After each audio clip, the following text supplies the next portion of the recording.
You're listening to the Real Estate Entrepreneur Podcast with Terrence Murphy, where we cover sales, investing, and entrepreneurship with an emphasis on real estate. Each podcast, Terrence and his guests will bring you informative and inspiring information within the real estate industry. Welcome to another episode of Real Estate Entrepreneur. We have Amber Carter today. The luxury of family has been the driving force for Amber, a small town girl who grew up with two loving parents, three sisters, and one brother, and a Rottweiler named Cinderella, who loved to play football. Now, with the family of her own, Amber understands more than ever the importance of the American dream. Through Amber's journey, research, and education, she's been able to assist families with realizing the American dream of creating financial wealth through real estate. Amber is blessed to have the opportunity to work with families nationwide and provide support and resources to families to buy, sell, and invest in real estate. After spending many years managing multi-million-dollar apartment communities, Amber understands what drives demand, economic growth, and long-term partnerships. It's being able to connect with and understand the community and community leaders that impacts the demand of the growth in real estate. Amber holds a license in Kentucky, Ohio, Florida, and Illinois, and would be honored to provide the support and resources to you and your family to also realize the American dream. Welcome her to the show today. I'll start off with a quote. So welcome to the show. But I have a quote from Warren Buffett. You will continue to suffer if you have an emotional reaction to everything that is said to you. True power is sitting back and observing things with logic. True power is restraint. And if words control you, that means everyone else can control you. Breathe and allow things to pass. So it's a solid quote. And at the end of the day, man, just do you. Stay in your lane and follow God's path. So I want to welcome Amber Carter to the show today. Thank you for being here with me. Thank you. Absolutely. Thank you for inviting me. Yeah, I want to tell your story. I think, as I feature real estate professionals, the reason I named the podcast Real Estate Entrepreneur, because I'm bringing in people from different backgrounds, different walks of life that are in real estate. So I'm bringing in salespeople, I'm bringing in developers, I'm bringing in bankers, I'm bringing in realtors, I'm bringing in builders. And so tell me your story, because we all have a story, and I think that's important. And if you notice on every episode, I start off with how you got to where you're at. And how did you, first off, rewind back, how did you get to a place where you decided to pursue real estate? Tell me kind of your journey in a couple minutes. Absolutely. So I actually started off in the real estate industry in property management. So prior to property management, I was working full time selling home improvement items like windows, gutters, siding. And I really wanted to be involved because a lot of our clients, they were looking to either sell their home or they were looking to purchase a home. And those were some of the things that they wanted us to provide those quotes on. And it was something that really triggered my interest. And so I started in the property management realm with, managing and leasing multi-million-dollar assets. And so I wanted to be more in depth with the transaction of helping clients actually find the properties, locate the properties, and working closely with investors. So I have been licensed for almost 4 years now, and I've been a broker less than a year. So I'm still really a newbie in the industry, but I will say with the knowledge that I've been able to acquire and being able to be hands-on within these transactions has allowed me to grow substantially within the business. So I am now licensed in 4 states, Kentucky, Ohio, Florida, and Illinois. And we do work closely with a lot of investors, securing multifamily acquisitions, first-time home buyers, and really being hands-on and advocating for our clients throughout the real estate transaction. No, that's great. So you start in like home goods, like you said, gutters, things like that. What did you learn that helped you transition into real estate from that work experience? Absolutely. I think what I learned most was just being transparent with the clients and being able to understand their point of view when it comes to, purchasing, I would say, investments for their properties. And I learned and I started to understand how to communicate with those clients to help them and navigate them through the process to get those questions answered. And I think that's what helps me excel within my business is understanding the foundation of providing, the knowledge and the confidence to your clients to make those decisions, to feel confident with making those decisions. No, that's good. And I think communication in any sales business is always overlooked. Everybody wants to focus on the glitz and the glamour and the commissions and this and that. And it's like, listen, no matter what you do, no matter what product you have, you can be building homes, you can be developing neighborhoods, you can be selling Porsches. If you can't communicate, you're not going to be successful. And so you feel like that just that experience in communicating really helped you in sales today.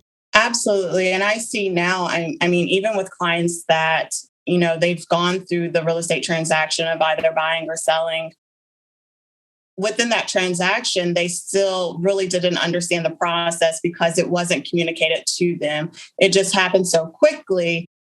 Instead of, slowing down the process and actually discussing, what process is next and what each step of the transaction means and how it plays a huge impact on your real estate transaction for years to come. And that's what my clients really love about working with me, and they really appreciate that. So like you said, communicating with the clients, setting that foundation and helping them become knowledgeable throughout the transaction. So when you were, let's circle back to when you were in property management, because that's where you cut your teeth, right? Yeah.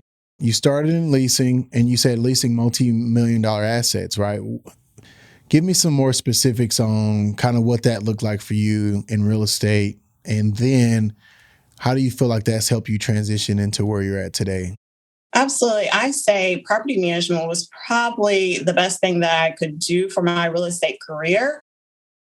It really allowed me to understand all facets of not only the business aspect of being a real estate agent, but it also allowed me to understand the transaction, the legal side of it, and how to navigate through the process. So as a leasing consultant, it's very important that, we ensure that our investor's asset is performing to the highest standards. So it's just, like you said, not about the glitz and the glam. There's a lot more that goes into it. Understanding how to communicate with clients, understanding the legal principles and terms within those, within your state and local laws.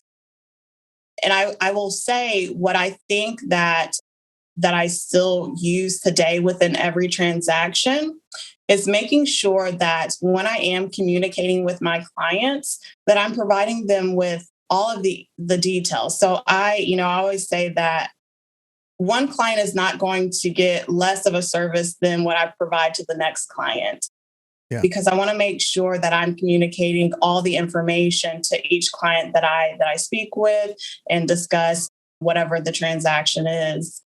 So I think that has really helped me and helped me to stay organized and to really find that comfort within communicating with clients and having clients feel comfortable with communicating with me as well.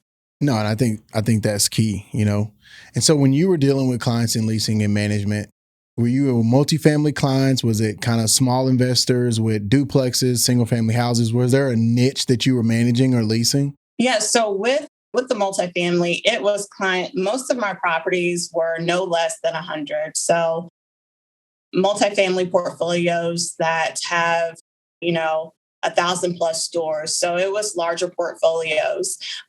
And to understand the operations of how to navigate through those larger portfolios, it definitely takes a special person. It does. So many different variables that goes into successfully managing large portfolios of that, that size. So not only communicating with the residents, prospects, but making sure that those properties are, in good condition, making sure that our investor's asset is taken care of, whether there's emergency maintenance, whether there may be collections, especially within a time where you're navigating through a pandemic, what we have kind of still in now.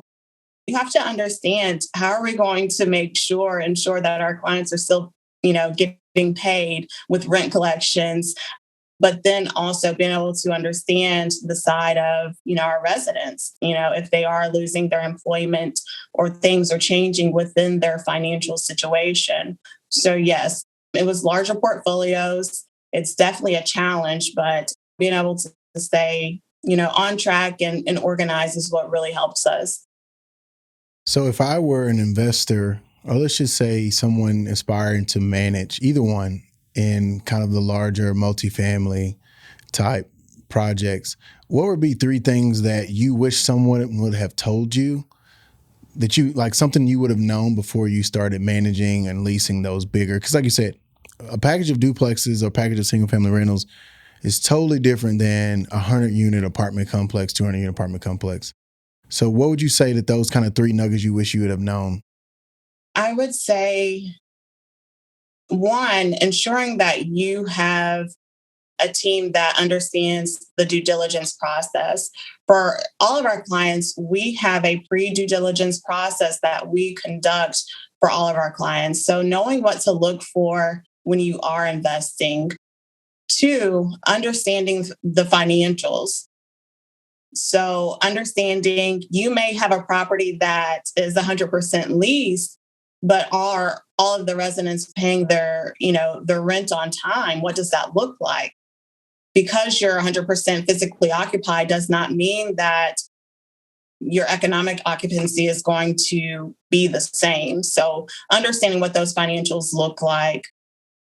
And then I would say three, knowing who your team is going to be, especially for investors that are not local. Even if you are local, it's very difficult to manage a property on your own.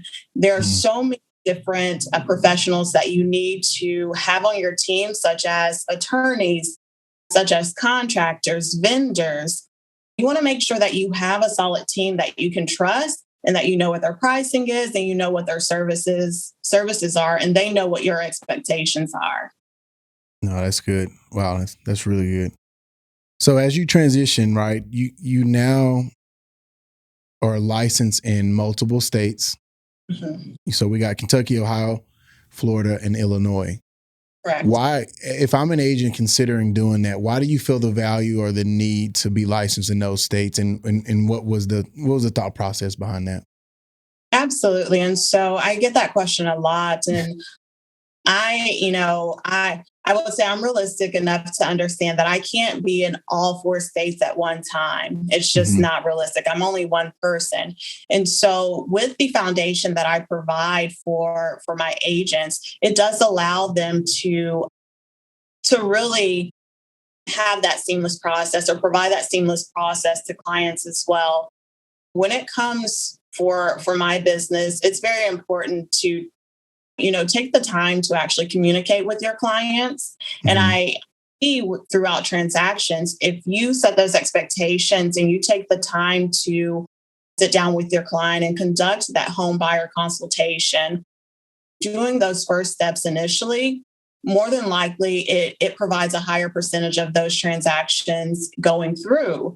And so for me to be licensed in those different states, it's to be able to provide, I would say, more expertise throughout the transaction of facilitating the transaction to communities, especially lower socioeconomic communities, that there may be a nexus within the transaction. I have a lot of clients, they're qualified to purchase homes, but they may have went to someone that said, oh, this is what you have to do. You have to do X, Y, and Z. And so it may have been overwhelming for them. So with my brokerage, what we focus on is ensuring that our clients understand the process, taking the stress away and taking them step by step throughout that transaction. And so most of the states that I do practice in, there are, areas where they're very lower socioeconomic areas where homeownership is very concerning, especially to our minority population. And so that's what we want to focus on and being able to be that nexus and advocate for those clients, for our clients. So you mentioned your brokerage and your agents, right? what is your visions or your goals for your team and what you're trying to accomplish by kind of leading the charge? What do you see is in the future for you? Absolutely. And so what I work, I work with a lot of investors. So my goal and what I foresee for the brokerage and my agents is, one, to be able to assist a lot of first time investors with buying their first investment properties and be able to help them build the portfolios. And so, honestly, I haven't put a number on, what I would want to achieve, of how many investors that we would want to achieve within an annual or a quarterly basis. But we do have a lot of clients that are first time investors, and helping them set up their business and understanding what it looks like to build that portfolio, as well as first time homeowners.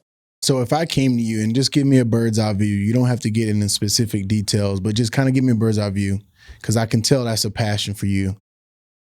And like you've even said in your bio, you want to help people build wealth through real estate. If I came to you as a brand new investor, what would be kind of the first steps that you would tell me, hey, if you want to work with me, Amber, here's the things that I'm going to do to help you, walk you through the process, kind of A to Z, bird's eye view to get my first investment property. What would that look like? Yeah, absolutely. And so I have these conversations all the time with my first time investors. And the first question that I always ask my investors is, what does your portfolio look like to you? And so most of our investors, they have, thought about what they would like or where they would like to see, themselves within 6 months to a year. I have some clients that haven't thought about it. So that's why they are coming to us. So understanding if they have, thought about their portfolio and what it would look like for them. If they haven't, the next question that I would ask, if they are not local, what is attracting you to the specific market? What are you looking to achieve? Because I have some clients that they're wanting to invest because they want to be a part of these specific neighborhoods and areas and help with the revitalization within these communities. I have some clients that, they're just looking at the numbers. They don't care in what location or what area that they invest in. They want to ensure that they meet these numbers and that the cash is coming in or flowing. And that's perfectly fine. So understanding the reason why they are looking to become an investor. And so from there, what we do, we look at several different properties. So I send them different properties and I build them a pro forma budget. So that's going to tell, of course, financials always plays a huge part in it, whether it's you wanting to be a part of an area to revitalize the neighborhood. What does that look like for you? What are some sort of, I would say, programs or incentives that that the city may provide to you? And so that's where we really start. And then we start to dive in deeper once we understand the structure of the portfolio that my client is looking to achieve. So whether it's a single family, whether it's duplex or quad, or if it's 6+ units. So if I said, hey, I want to do multifamily, nothing crazy, where would you encourage me to put my money of these locations that you have teams and that you've really expanded into? If I said, hey, this is what I want to do, my budget's under $2 million, what would that look like? Where would you encourage me to put that money? Yeah, absolutely. So for the sound of it, what I would do, I can send you properties in all of those locations. And that's why a lot of our clients like to work with our brokerage as well, because we are not limited to one specific area. Mm-hmm. It's very important that my client has the most possible options available. So if you said that you have a budget that's under $2 million, you're more than likely looking into commercial properties, multifamily that is possibly 7+, 10+ units. And so we can look into those specific areas. And what we do, so if we find you a property that may be located in the Ohio area, whether it's Cincinnati or Cleveland, what I will do is provide some background about those specific areas, those neighborhoods, the communities, some initiatives that may be going on. we also look into different zoning and planning for the community. So our clients may actually buy in a property that may not be so desirable for a lot of investors. But when we look into those zoning and planning, they may see within 5 to 10 years, the city may build, a gym or a fitness center or add on some additional businesses within that area. And so a lot of our investors, they are buy and hold investors. So if they buy today and they're able to hold that property for 5 to 10 years and they wait it out until the community is revitalized, then that's where you're going to get the money. So you can either refinance or you can dispose of that property at that time. That's good. So I'm gonna shift a little bit. Let's brag about your team a little bit. So if I said, hey, what's your secret sauce? Why have you been successful? Why have you built a team? What would be your kind of secret sauce or something that is something you feel like sets you apart from other professionals that you're competing against? Like, what would that be? I would say for me, I think what sets me apart is that I'm very hands-on and I'm very transparent with my clients. So the other day, I had a client that she told me, she said, Amber, I knew that I could buy a house, but I never wanted to start the process because I never had someone to take the time to actually explain and go over, the process, the home buying process from start to finish. And a lot of people, I would say a lot of agents, especially newer agents, they feel like they have to do the glitz and glam and they have to, I don't know, kind of turn different tricks of the trade. And that's not really it. It's just really caring about your clients. For me, yes, my clients, we do have, expectations of how we operate and how the business works. But I truly do care about my clients and I have their best interest at heart. I understand that if my client says that this is not a good fit for me, I'm not going to push them to move forward. I want to make sure that they're confident and comfortable. And I think that's what sets me apart is really understanding and listening to my clients. Love it. So where do you see as the biggest opportunity in just real estate in general in the next 12 to 24 months? Like, where do you see kind of, hey, man, you know what? This is something that I see is going to be big. Yeah, absolutely. Working in the neighborhoods that all the other agents don't like to work in. So I stay in my own lane. So I would say unfortunately, there are specific neighborhoods that a lot of agents, they feel like maybe it's not worth their time or it may not be something that they're interested in. So for my clients, especially if we have a long tenure relationship, if they're looking to work in a specific neighborhood or a specific market, we can look into those specific areas and see if it will be a good fit for the business as well. Yeah, that's good. Yeah, you've created a niche. And like you said, yeah, there was a time I remember right by, Texas A&M is a big campus, but there was a place called Southside Historic District.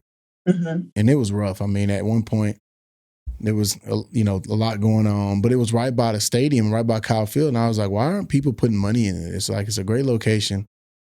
And I started doing it and it's buying these houses, like 70,000 HUD duplexes type stuff. Start remodeling, fixing them up. And then, man, that whole area just blew up. But it was being willing to be first, because the person that's first has the most upside, but you also carry the most risk. Yeah.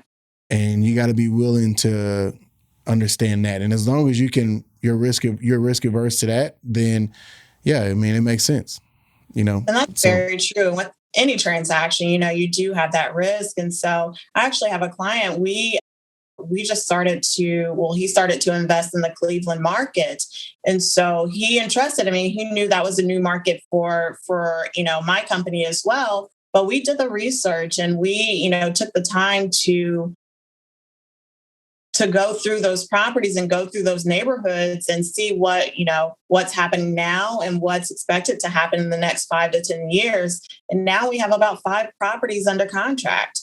So yes, it is a risk, but what we do our research. And if the numbers, work well, then, that's a risk that my clients are typically willing to take. Yeah, that makes sense. So personally, where is Amber, the real estate entrepreneur? Where is she investing her money? Is it in startups? Is it in real estate? Is it in her own new ventures? Is it sitting in the bank? Where are you wanting to put your money, or where are you putting your money? I have been investing my money back into my business. So There you that go. means to be able to, to expand into these different states and build the foundation and provide, the systems and software in place for my team. And so I have a lot of people that ask me, why don't you have your portfolio now? And I say, my portfolio is my business. Mm-hmm. So, once again, I feel like I'm still a new because I've only been licensed, almost 4 years now. So my money, yes, it's being invested back into my business. Yeah, it makes sense. You're doubling down on yourself. And right now, they say that the best investment is what? You. So Within, you, yeah, absolutely. yeah, so you're just I'll investing bet in you. on And myself today. So say that again, Amber. I said I'll bet on myself any day. So it's probably the safest investment for myself right now. For sure. Yeah, I mean, that makes sense. Like, and I think a lot of times if you're not an entrepreneur, people won't understand it. There's like timeout. So you're helping other people invest and you're putting the money back in. Yeah, I'm putting it back into the business so that one day the business can produce more income for me. Then I would take that and go invest it in real estate Absolutely. or in the tangible assets or whatever you want to put it into. Right. So yeah, absolutely. And that's definitely the plan. But, like you said, a lot of entrepreneurs, they don't understand that also takes time as well to be able to secure, those different, loans and funding and things of that nature. So you have to make sure that you have your foundation set, before you can really move forward. That's good. What do you feel like is your biggest success personally and then your biggest success professionally? What would that be? Yeah, I would say my biggest success personally is my son. So a lot of people they don't know that. So my brokerage is 714 Realty, and Mm-hmm. that's actually my son's date of birth. That's when he was born. And so with him, he has taught me a lot. He's helped me to see things that me as just a 20-year-old having no kids and not really understanding the world or how to, understand people. So I think personally, that is definitely my biggest success. Professionally, I would say it would have to be me being able to start a brokerage. Even within my 5 to 10 year plan, I didn't, foresee myself at 28 years old being a broker or even being licensed in 4 states at that. So definitely my biggest success and, the joys of being able to help my clients and also other agents succeed within the business. Yeah, that's good. That's good. So technology, what's your top technology that you're using in your business and why? Yeah, something, even being I would say a millennial, I'm really not like a tech person. I like to have the paper files. So But you're not using any tech though? yes, I am. Okay. I am, but I don't know if I have a favorite. I would Okay. say really my go-to, I really like Calendly. I think There that's you how go. Yeah, Calendly. yeah. So I like that just because I feel like, it's user friendly. I can schedule appointments. My clients can schedule consultations. And then just online, so I like to create my own websites and things of that nature. So I do a lot with like Canva, doing the marketing and things like that. No, that's good. So let's talk. One of the things we struggle with as real estate entrepreneurs, as realtors, as business owners, investors, is investing back in ourselves. You've talked a lot about your clients. You've talked a lot about your investors. You talked about your baby boy. Talked about your business, investing back into that. What are you doing to invest in you? Is it yoga? Is it like what are you doing to invest into your mental health and all that? Because that's important. I know. And so I've been trying to find my thing and of what I like to do for me. And so actually I'm starting to find spending more time with my family, like my mom and my sisters, and putting my phone down is really what gives me solitude, what really, helps me to be grateful and thankful about everything that I have and what I'm able to do. But, I like to get away. I like to, like, a couple weeks ago I did go to Gatlinburg, and that was really nice, just to get away for a couple days, but really finding what would be my go-to thing to invest back in me. I'm still looking for it. I really am. It's That's good. difficult, especially starting, my new brokerage. I work 7 days a week, almost 24 hours a day. So, hmm So my encouragement to you is find that time early. yeah. Like, if I gave you one word of encouragement as an entrepreneur, is that those deals will be there tomorrow. Those people, if you fall and crash and burn, will replace you. Hmm. That's just life. And that, you want to grow and you want to do great things, but it's a marathon, it's not a sprint. Right. So if you could just take those wisdom nuggets, and just learn from me, because I'm the type of person, type A. I want to be number one in everything. I want to push. I want to be successful. I want it now. I want to make it happen. I want to do it with integrity and hard work. The hard part is the hard work is what ends up killing us sometimes, And so, and I mean, just like mentally, spiritually, physically, like all those things, And so be careful, because that's the beauty of, I will say, of being an employee, because you can turn it off.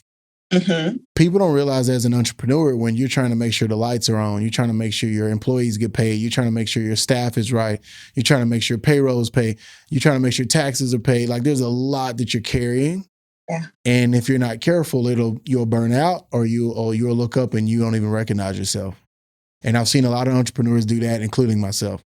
And so just try to find that balance and just know that it's a marathon. I'd much rather see all entrepreneurs, especially young ones like yourself, say, hey, if we're going to race to the trash can and back, but it's not just about how fast we can get there, it's how many times we can do it. If you take off sprinting and I'm kind of doing a walk/jog, I'm going to win every time.